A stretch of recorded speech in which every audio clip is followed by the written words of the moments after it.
The reason I wanted to participate in ABM because we identified some of the gaps we have in our community from economic development perspective. I wanted to fulfill that gap. We are in Prince George. Yeah.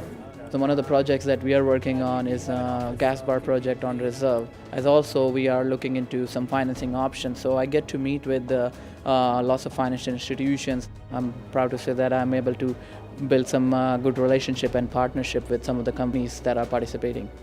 This year I met Dean Martin from Green Systems. At first I thought his company was like a computer company, and he had a piece of styrofoam with plywood glued onto it, which looked exactly what we're using on our Skaw Hills houses. And I had no idea that there was a First Nation supplier of this product. So I'm going to be talking with Dean over the next weeks and seeing if we can put some deals together to get them supplying up at Skaw Hills.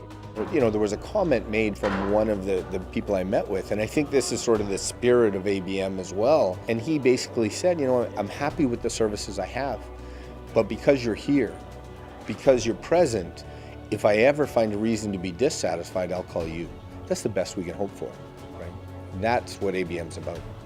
Why ascalari pis naxiol in chai squeezed and quaswilman yelamichum cantilsin Penticton. ABM works for the Penticton Indian Band by showcasing opportunities for our developments. We have our PIBDC team in the actual conference, having interviews, meeting with other people, talking about joint ventures, business opportunities.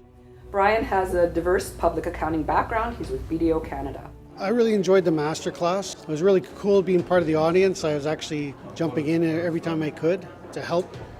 It really reflects on where we started. I remember all the questions that we used to ask other First Nations and looking at other business models and plans. The best practices in budgetary control. And it was an informal opportunity to have a discussion about things that I practice on every day. It's a very good dialogue. How and what that means. It's funny that to call you the master, I would say that, you know, the student was as much the master as I was. It was information sharing, really is what it came down to.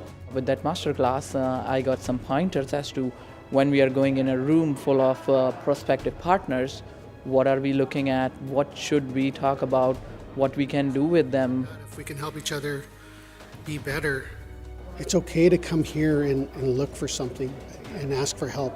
Once you start learning and educating yourself in business, it creates that accountability. Because if you're not doing something, you're doing nothing. And doing nothing isn't very good for our communities and our nations.